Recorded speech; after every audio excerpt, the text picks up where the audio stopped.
Shalom. Silakan duduk saudara. Apa kabar kita semua hari ini, ada sukacita? Amin, puji Tuhan. Terima kasih buat Bapak Gembala dan seluruh pelayan-pelayan dan jemaat Tuhan yang memberikan kesempatan untuk saya boleh membagi berkat firman Tuhan hari ini. Ada istilah tak kenal maka tak sayang, pastinya saya mau disayang sama saudara. Nama saya Pendeta Paulus Supit, saya sudah menikah, minta maaf istri tidak bisa hadir karena harus jaga kandang saudara. Ya, saya juga mengembalakan ada pelayanan di Jakarta dan saya sudah dikaruniai anak saya nggak banyak, cuma 6. Karena orang tua dulu bilang banyak anak banyak berkat saudara. Ya, anak saya 6, mantu saya 4, cucu saya 4.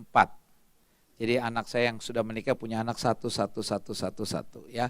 Nanti tahun depan anak saya 1 lagi menikah, tinggal yang bontot karena yang bontot baru selesai kuliah. Baik, puji Tuhan. Mari kita buka firman Tuhan dalam Markus 16 ayatnya yang ke-9. 1 ayat saja, nggak usah banyak-banyak, 35 menit. Markus 16 ayatnya yang ke-9. Mari kita baca sama-sama 1 ayat ini. Kita baca sama-sama 1, 2, 3. Setelah Yesus bangkit pagi-pagi pada hari pertama minggu itu, ia mula-mula menampakkan dirinya kepada Maria Magdalena. Daripadanya Yesus pernah mengusir 7 setan. Amin. Boleh tepuk tangan dulu buat Tuhan Yesus kita yang luar biasa.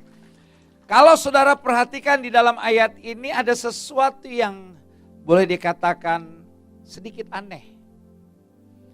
Kenapa? Karena dikatakan begini, setelah Yesus bangkit pagi-pagi pada hari pertama minggu itu, yuk kita baca kalimat berikutnya 1, 2, 3. Ia mula-mula menampakkan dirinya kepada Maria Magdalena. Stop. Kalau saudara lihat ada kata mula-mula. Pertanyaan saya, kenapa ketika Tuhan bangkit, ia untuk pertama kalinya menampakkan diri kepada Maria Magdalena? Ada yang tahu? Kenapa bukan murid-murid? Ada yang tahu? $100. Nanti mintanya kepada Bapak Gembala. Ada yang tahu? Perhatikan, dikatakan mula-mula. Jadi untuk pertama kalinya Tuhan menampakkan diri kepada Maria dan di situ dijelaskan Maria ini adalah perempuan yang pernah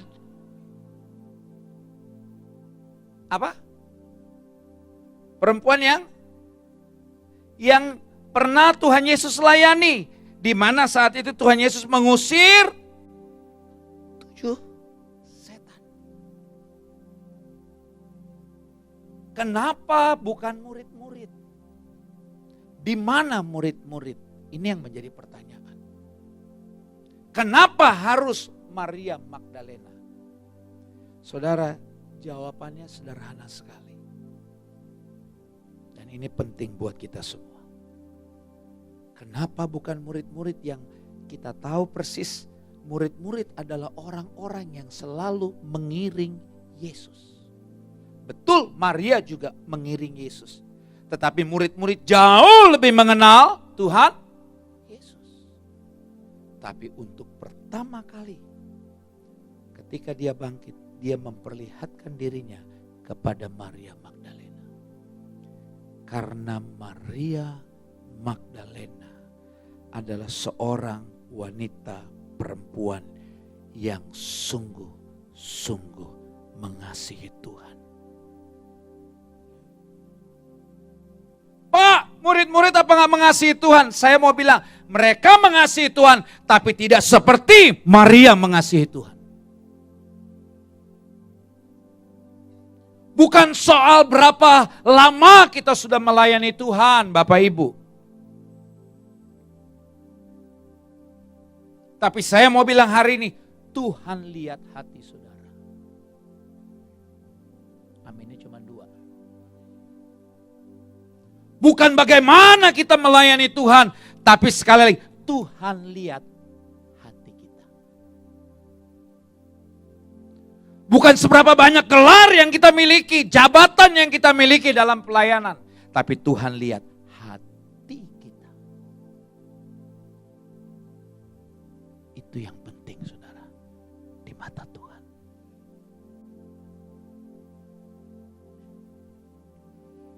Maria Magdalena, ketika Yesus mati, dia ada. Dan orang yang pertama kali menemukan kubur Yesus kosong, siapa? Maria Magdalena. Orang yang mengasihi Tuhan adalah orang yang selalu mencari dan mau dekat dengan Tuhan. Pastikan kita masuk dalam golongan Maria Magdalena.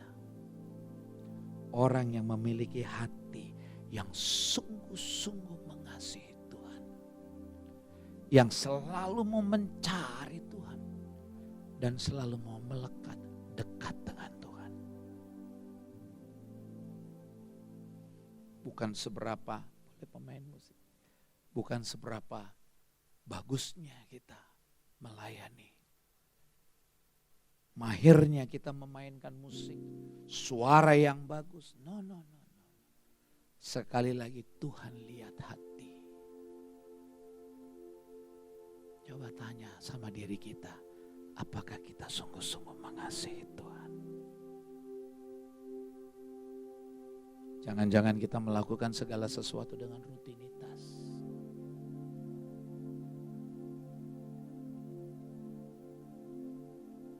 Sehingga sepertinya biasa saja. Tidak terjadi sesuatu. Pulang biasa.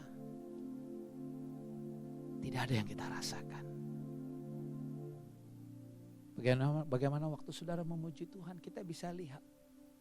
Apakah saudara memuji Tuhan dan merasakan sesuatu? Hadirat Tuhan ada di tempat ini atau tidak? Atau kita cuma sekedar nyanyi? Kutinggikan Engkau Tuhan melebihi segalanya. Atau saudara dengan sungguh-sungguh saudara mengangkat pujian dengan hati yang mengasihi, mencari wajahnya, mencari hadiratnya, karena saudara mau dekat dengan Dia. Bukan soal suara, tapi hati saudara. Kutinggikan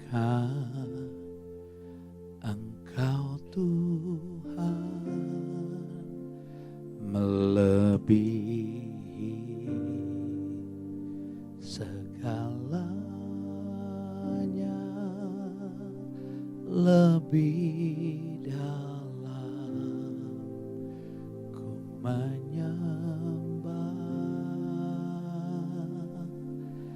dalam roh, ku tinggikan Engkau Tuhan,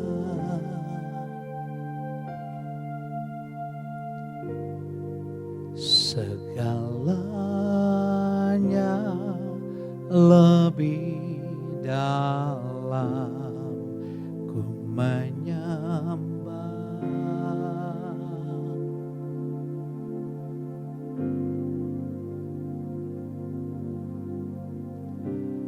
Selamanya.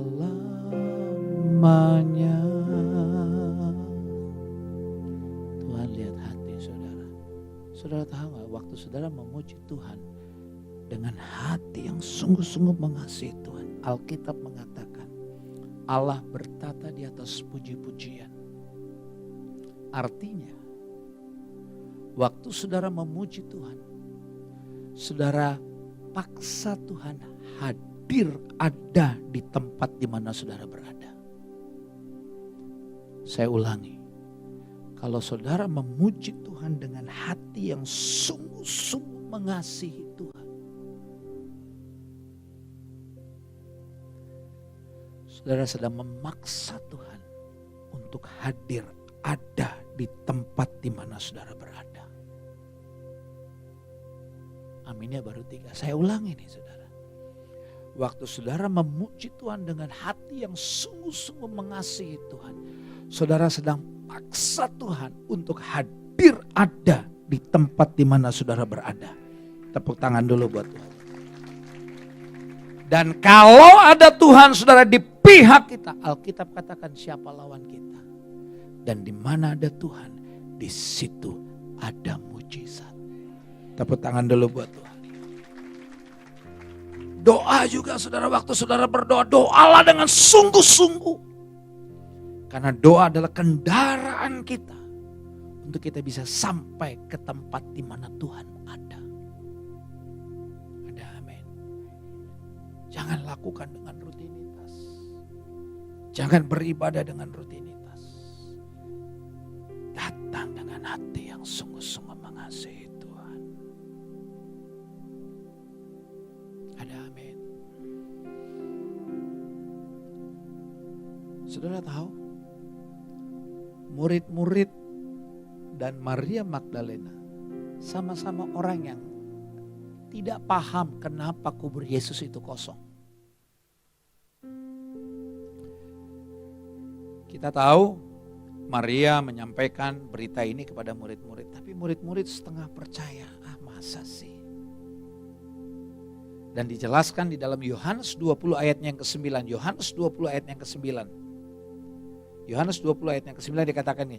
Sebab selama itu mereka belum mengerti isi kitab suci yang mengatakan bahwa ia harus bangkit dari antara orang mati. Jadi murid-murid gak ngerti saudara. Karena itu ketika mereka Petrus dan kawan-kawan melihat kubur kosong, biasa aja. Maria juga tidak mengerti. Maria menyangka bahwa jasad tubuh Yesus dicuri. Dibawa kabur. Karena itu di dalam ayat 10 dan 11-nya, Yohanes 20 ayat 10 dan 11-nya dikatakan begini. Lalu pulanglah kedua murid itu ke rumah. Biasa aja ketika dilihat kubur kosong. Terus pulang. Sepertinya there is nothing happen. Pulang. Maria juga gak mengerti. Maria gak mengerti kenapa kubur itu kosong. Di mana jasad Yesus? Di mana tubuh Yesus? Tapi bedanya saudara, murid-murid pulang begitu aja. Lihat ayatnya yang ke-11. Ayat 11 dikatakan ini. Yuk kita baca sama-sama ayat yang ke-11. 1, 2, 3. Tetapi Maria berdiri dekat kubur itu dan menangis. Sambil menangis ia menjenguk ke dalam kubur itu.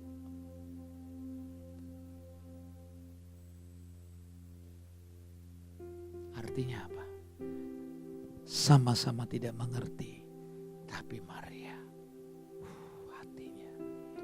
Kalau buat saya gini, untuk Tuhan banget. Hati Maria untuk Tuhan banget. Ini yang Tuhan minta. Tuhan minta hati kita harus kita berikan untuk Tuhan yang terbaik. Supaya apa? Kita, saudara dan saya, hari ini mengalami mujizat. Tepuk tangan dulu buat Tuhan. Karena firman Tuhan katakan dalam 1 Samuel 16 ayat 7. Dikatakan begini. Tapi berfirmanlah Tuhan kepada Samuel, janganlah pandang parasnya atau perawakan yang tinggi, sebab aku telah menolaknya. Bukan yang dilihat manusia, yang dilihat Allah. Manusia melihat apa yang ada di depan mata, tetapi Tuhan melihat hati kita. Karena itu penting hari ini. Seperti Amsal katakan dalam Amsal 4 ayat 23, jagalah hatimu dengan segala kewaspadaan, karena dari situlah terpancar kehidupan. Saya hari ini cuma bicara tentang hati. Yang pertama, kita belajar orang yang hatinya sungguh-sungguh mengasihi Tuhan selalu mencari dan mau dekat dengan Tuhan, lengket dengan Tuhan. Pastikan kita seperti Maria Magdalena pagi hari ini. Karena apa saudara? Saya ingat orang yang sungguh-sungguh hatinya melekat kepada Tuhan, yang sungguh-sungguh mengasihi Tuhan. Saya mau katakan begini, bagi dia tidak ada yang mustahil. Karena ketika Tuhan mau memberkati kita, Tuhan lihat hati kita.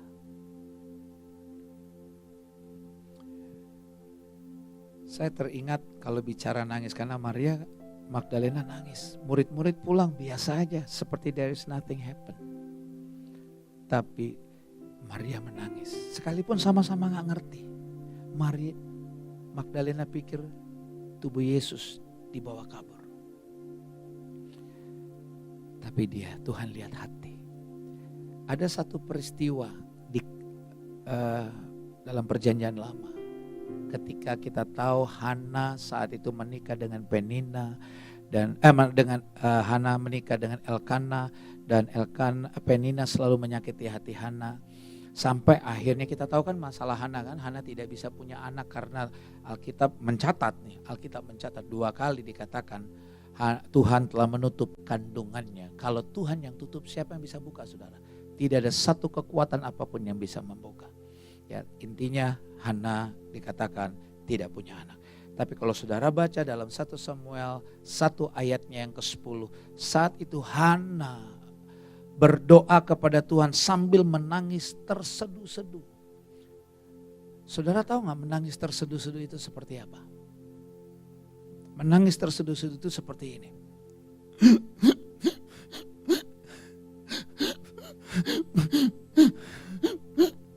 Itu menangis terseduh-seduh. Kenapa Alkitab harus menulis menangis terseduh-seduh? Ini ingin menjelaskan kepada kita tentang hati seorang yang bernama Hana. Ingin menjelaskan bagaimana suasana hati Hana saat itu. Dia hancur hatinya, saudara. Dan dia datang kepada Tuhan dengan hancur hati. Bukan sekedar menangis, tapi Alkitab menulis Hana menangis terseduh-seduh. Dan itulah suasana hati Hana. Dia punya masalah dan dia mau datang kepada Tuhan dengan hancur hati. Dan Tuhan lihat hati, saudara. Saya belajar dari anak saya tadi saya katakan gak banyak, cuma 6. Waktu anak saya masih kecil, saudara, kebetulan saya juga punya anak perempuan yang paling kecil namanya Hana, sama. Dan kebetulan saya belajar juga dari anak saya yang nama Hana. Satu kali anak saya perempuan paling kecil ini sangat amat dekat dengan mamanya, ibunya. Satu kali saya pulang pelayanan, saya masuk ke rumah, itu di pintu ruang tamu, kamar paling kanan ini ada kamar anak saya, perempuan namanya Hana. Waktu saya masuk, tiba-tiba saya mendengar ada suara begini.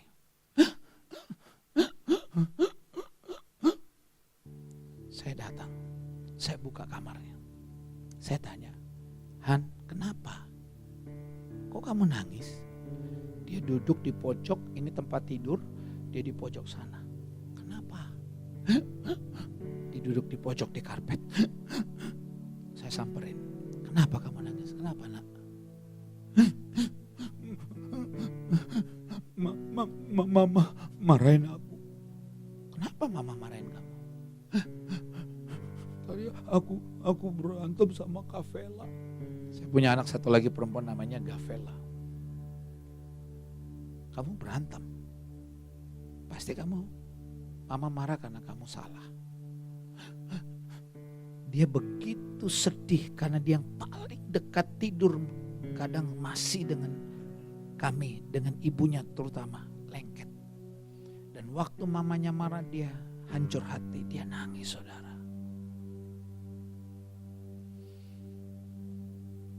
Saya bilang gini, Hana, mama berarti kalau marahin kamu itu artinya mama sayang sama kamu. Karena mama mau kamu jadi anak yang baik. Dah, saya peluk, jangan nangis. Saya masuk kamar saya, saudara. Saya ganti pakaian, gak lama, saudara, gak lama. Kira-kira sekitar 10 menit. tiba-tiba saya dengar ada suara.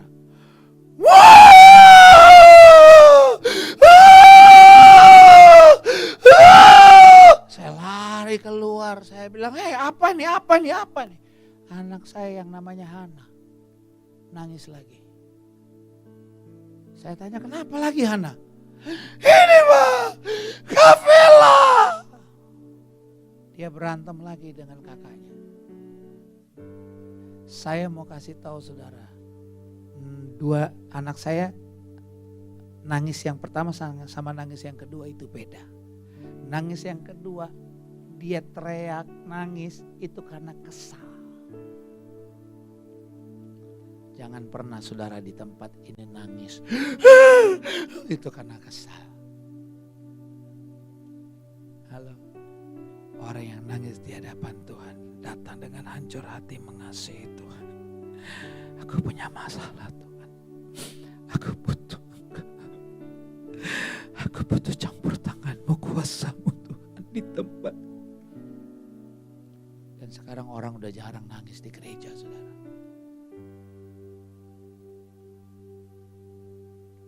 Apalagi kalau kita pelayan Tuhan. Kayaknya kalau kita pelayan Tuhan nangis kayaknya gak pas. Saya mau katakan yang namanya hidup itu pasti punya masalah. Pendeta juga manusia. Halo? Iya kan? Masalah. Hidup ini masalah. Lupa tadi. Gama. Sudah punya istri ya? Anak satu. Punya istri masalah gak Gama? Ada. Ya. Mau bilang tadi enggak. Cuman ada ya. Ya. Tapi gak punya istri.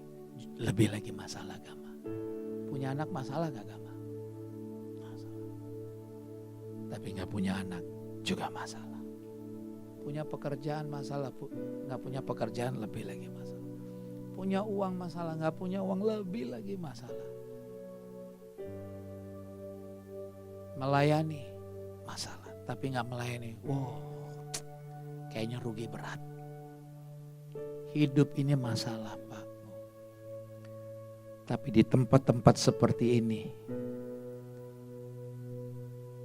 disinilah kita mengalami kemenangan.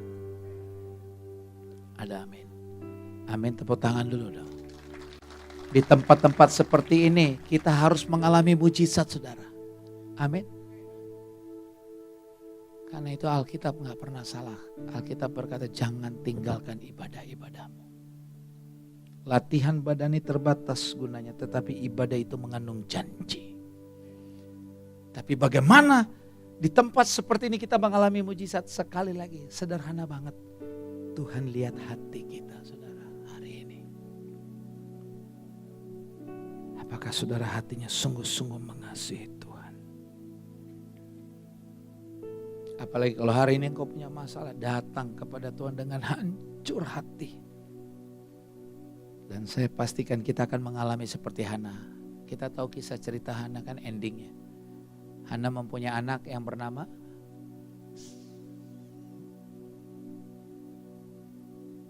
apa? Ngomongnya susah banget. Samuel. Padahal Alkitab katakan Tuhan telah menutup kandungannya. Tapi hari ini kita dengar orang yang hatinya sungguh-sungguh mengasihi Tuhan, yang mau selalu mencari dan melekat kepada Tuhan. Maka orang yang hatinya sungguh-sungguh mengasihi Tuhan, baginya tidak ada yang mustahil. Tepuk tangan dulu dong buat. Dan tema firman Tuhan hari ini adalah hati yang sungguh-sungguh mengasihi Tuhan. Kalau hati kita sungguh-sungguh mengasihi Tuhan, kita tidak izinkan segala kebencian, ketakutan, kekhawatiran, kecemasan, kebimbangan itu menguasai hati kita. Tapi justru kita memberikan ruang seluas-luasnya untuk Tuhan bekerja dalam hidup kita. Hari ini Tuhan mau saudara berikan hati saudara yang terbaik. Saudara mau mengalami mujizat? Amin ya, cuman di depan. Saudara mau mengalami mujizat? Coba saudara pegang hati saudara. Pegang dada. Ya, maka itu salam saat itu begini kan kalau GBI ya. Terus kita angkat pujian. Tangan tetap di sini. Tante, tangan kanannya boleh. Nah ya, karena hati kan adanya di sini. Ya. Kita angkat pujian. Selidiki aku, lihat hatiku. Jangan sekedar nyanyi ya. Tangan di sini kita mau benar-benar merenungkan pujian ini. Kita tanya Tuhan, Tuhan apakah hati kita sudah beres? Selidiki aku, lihat hatiku. Apakah ku sungguh mengasihimu, Yesus? Kau yang maha tahu dan menilai hidupku, tak ada yang. Sekali lagi katakan, selidiki aku, lihat hatiku, apakah ku sungguh mengasihi Yesus? Kau yang maha tahu dan menilai hidupku, tak ada yang.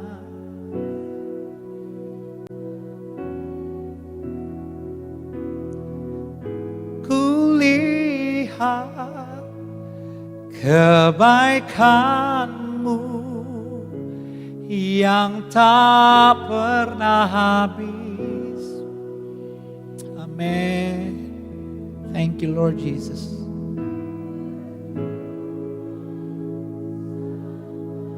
Amin. Kami mau terus berjuang. Sekali telah kulihat, saya undang kita semua bangkit berdiri. Telah kulihat kebaikanmu yang tak pernah habis. Ku berjuang sampai akhirnya.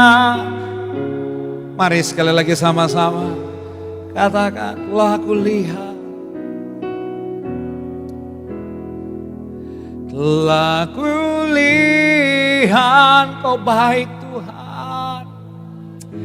Terima kasih Bapa, Engkau tidak pernah berubah. Engkau sungguh baik dalam hidupku Tuhan. Terima kasih. Ku berjuang sampai akhirnya Kau datang. Boleh sekali lagi katakan, telah kulihat. Mari lebih sungguh-sungguh katakan, telah kulihat kebaikanmu yang tak pernah habis di hidupku. Ku berjuang sampai akhirnya.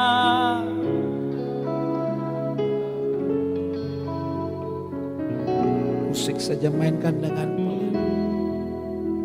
Taruh tangan kanan tetap di dada. Tundukkan kepala, pejamkan mata. Gak usah nengok kiri kanan, saudara juga gak perlu lihat ke depan. Berdoa saudara, pagi hari ini. Untuk pergumulanmu, untuk masalahmu, untuk penyakit. Aku berdoa. Karena ini waktunya untuk engkau mengalami mujizat. Karena ini waktunya untuk engkau menerima kuasa Tuhan. Tapi bereskan hatimu. Datang dengan sungguh-sungguh. Cari Tuhan. Cari hadiratnya. Terima kasih Tuhan. Terima kasih. Terima kasih Bapa, hamba berdoa untuk umatmu di tempat ini. Engkau berkati semua kami yang ada di tempat ini. Yang sakit disembuhkan, terikat dilepaskan, lemah dikuatkan, punya masalah pergumulan. Engkau berikan jalan keluar. Dan tidak ada satupun kami di tempat ini yang tidak diberkati. Di dalam nama Tuhan Yesus Kristus. Kita yang diberkati sama-sama katakan. Amin. Amin. Silakan duduk saudara.